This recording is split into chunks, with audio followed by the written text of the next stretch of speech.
Everybody, welcome back to another episode of Heads Up Hockey with Jersey Joe once again. And Tom Fitzgerald has done it. Another big signing. It is a wonderful feeling when you see the Fitz Magic done all over again here on the podcast. Yes, I know it just happened a day or a few ago, but Fitzy traded away David Severson for the 80th overall pick in the 2023 NHL draft. And now, Jesper Bratt signed under $8 million annual average and is here to stay in the state of New Jersey, the Garden State of Hockey. And I'm beyond excited to see that the New Jersey Devils are moving forward in the progression towards being a perennial playoff team and a potential Stanley Cup winner again. Now, the Devils have over $26 million in cap space after that transaction. So, with that being said, a lot of the core forwards are here for another 4 to 7 years. And then you have some other pieces that are up for extensions, other guys that might not be brought back.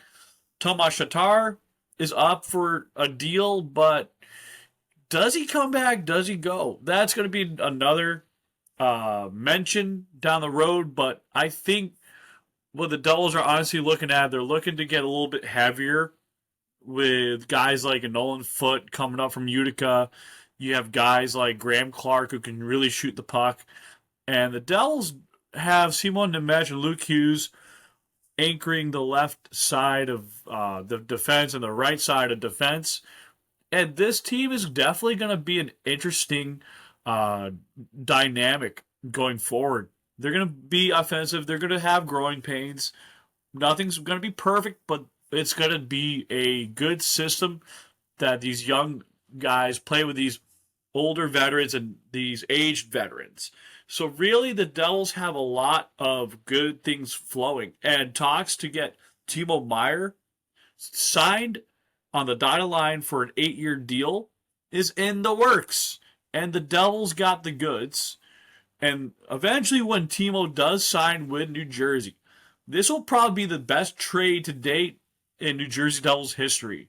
And I will say this, that Fitzgerald is the king of cap management and asset management. He is really good from the time he stepped in as an interim GM, moving on from guys like Blake Coleman who were cheap enough for the Tampa Bay Lightning to win one of their past couple cups, and Devils needed that Muhammad Doolin pick. Eventually, they got the Dawson Mercer trade pick after Ray Shero did that, and Tom Fitzgerald believed in guys like Kevin Ball and the pick that would be eventually Dawson Mercer. It expedited the rebuild, and the Devils have seen that rebuild become a contention. So the Devils are done with being cellar dwellers. They're not going to be like the San Jose Sharks. They're not going to be like somewhat of the Vancouver Canucks or, let's say, said team, Chicago. So the Devils are in a different position than they were in the past decade, rebuilding and adding guys to their pipeline. So really, the Devils aren't going to move every single player to make every single hockey trade. They're going to make the necessary moves after the season starts and to see what they can really do when it gets closer to the trade deadline. Kind of like what they did with Timo Meier. And the Devils certainly have guys like Jack Hughes, Nico Hischier, Jesper Bratt, all locked up for the long run. You have Dougie Hamilton there, Siegenthaler, Marino. I'm telling you, Luke Hughes, Simon Nemec, are on those team-friendly contracts, super friendly. And once they start getting in there, eventually down the road, next 2 seasons, you're going to be seeing a guy like Arseny Gritzia come over from the KHL, and even his agent made it known that the Devils didn't have enough room. So the Devils are going to eventually bring him over. It'd be like our version of Kirill Kaprizov. So really, the Devils are in really good position not to hamstring themselves. But for the next 2 to 10 seasons, easily, you haven't seen a lot of these young guys hit their prime yet. And you're looking at when the cap does go up, it's probably be around $46 million in cap space to $48 million, and so on and so forth. And I mentioned before that the escrow is almost paid off. And that means there could be a little bit more harmony with the collective bargaining agreement for a lot of the NHL players. And really, this helps the Devils and those players save more money down the road. And whoever decides on the next CBA deal makes it easier for players not to ask for a lot more, but they get to take more net pay because you have the escrow, your player agent fees, and then you have your payroll taxes and such. So really, I'm not going to go further into that, but what I'm saying is the league is in a good state of health economically, and you have the Devils are being managed very well by Tom Fitzgerald. He has the blessings of Joshua Harris and David Blitzer, and they firmly believe in Fitzy. I believe that Tommy's going to hit a couple big ones in this draft, and I would like to play around with a draft simulator, see what the Devils could do, and I'm just going to do a little behind the scenes action, and I might be quiet for a little minute or two, but I'll give you a heads up. When I get to pick 80, I'll tell you what it is, because the Devils don't have it listed under NHL Draft Prospects Hockey, draftprospectshockey.com.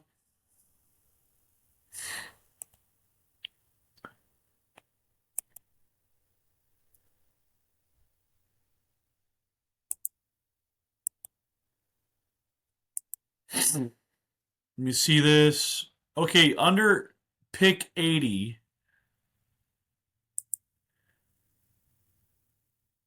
I would pick, if this player is available still, I would go with Ethan Miedema, a left wing, 6'3", 206 pounds, highly skilled forward with great size and athletic tools, smooth puck handler, drives the net, and he's very raw. So he's definitely someone that you can get out of the kinks in Frontenac's. Now let's get to that Devils pick. Okay, they are asking for a big goaltender. Let's get a big goaltender.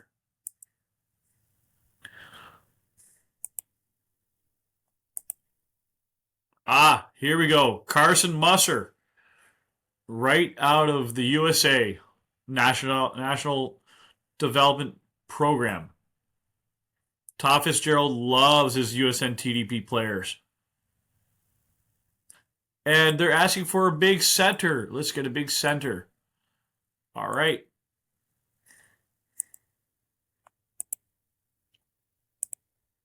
Let's see. Ooh, I like this one.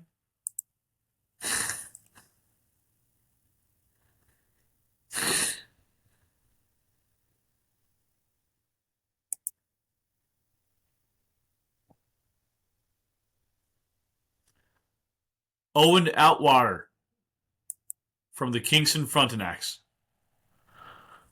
6'2", 161 at 154th, 186. Pick a left winger. Let's pick a left winger. Let's see who's out there. There's another USNTD player.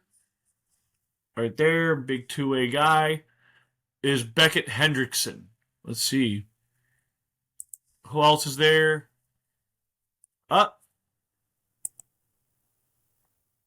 Maybe we'll go with Florian Jekai. All right. He is from the OHL.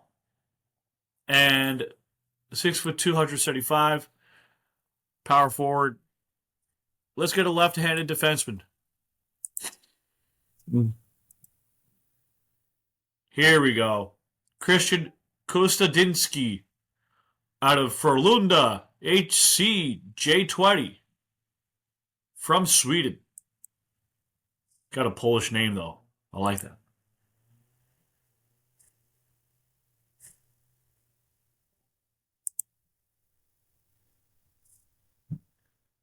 Basically, in this draft, the Devils would hit on just about every player they need. You get your goal scorer, two-way player, dynamic guy, in Jesse Kiskinen from U20 SM Sardia from the Pelicans under 20 team. Carson Musser out of USNTDP under 18, 6'4", 215 pounds. No need to rush him. Big goalie. Owen Outwater, big two-way player, playing center. And then Florian Jekai, big physical power forward. You know, I love Sasquatches. I like big, physical, hard-hitting, big body players. I like to see these guys develop. Christian Kostadinsky, big, physical, and defensive. You need someone that's going to defend your goaltender and not mess around. So, just like Kevin Ball, I like to make sure the Devils have another Sasquatch in the waiting, and really it would be a blessing to see how everything forms right there. Let me see.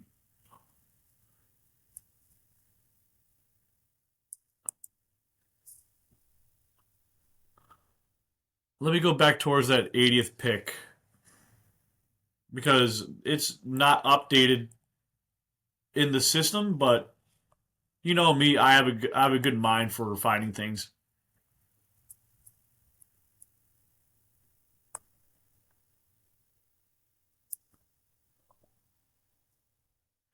That's right, Ethan Miedema, the Canadian left shooting left wing. We definitely need a lot of size because there's one thing over the year I've been talking about a lot with Tom Fitzgerald is that he's been going and drafting big body players because it's not easy to acquire a lot of those guys, but you can draft and develop them. And once you find those gems, you can bring them at your own pace and certainly get things going.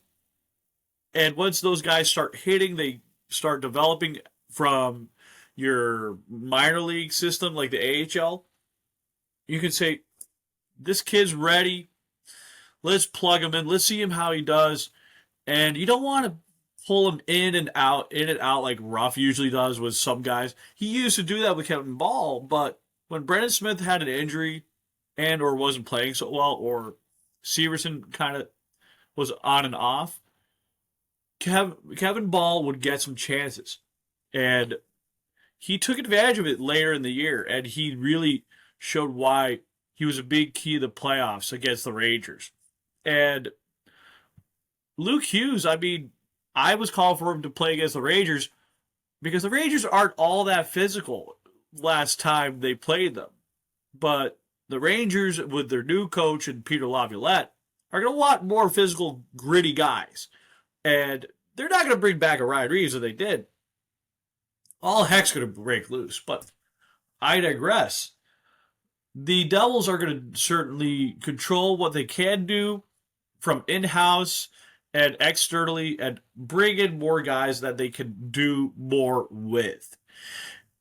I honestly, if I'm looking at free agents, the only guys I'm really interested in are guys like Garnet Hathaway, Tyler Bertuzzi, Ivan Barbashev, and maybe defenseman more, but like I really like the Connor Cliftons, but the odds of those are really going to pay off much. I would rather see a Clifton defense, and I would also rather have a trade for Ross Colton. Ross Colton is my favorite non-New Jersey Devils player. He plays a lot like Ryan Carter, but with more speed, very physical. Nothing against you, Ryan Carter. I'm talking about Ross Colton now. He's one who learned from him, watching him in the playoffs in 2012.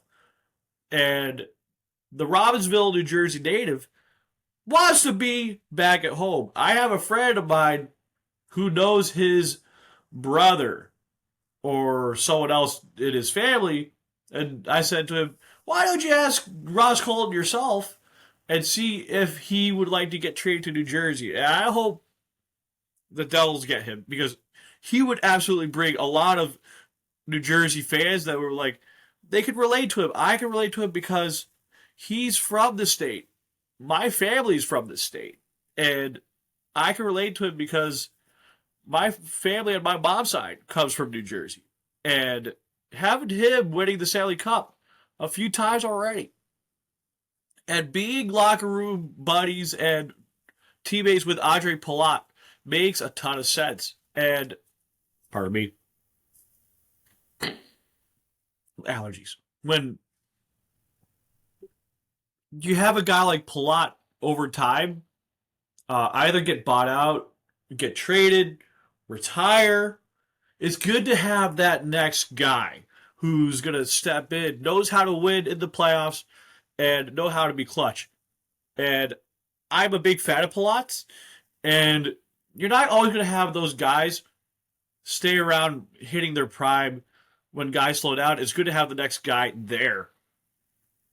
So really, I think for those of you come see me on Heads Up Hockey on YouTube with me, Jersey Joe, also Spotify for podcasters known as Anchor.fm, and give me a like, subscribe, and tell me what you think of the show. Give me a 5-star rating if you really like it on other podcatchers, and give me some comments and let me know what I can do for you for the next episode. Thank you. Have a wonderful day.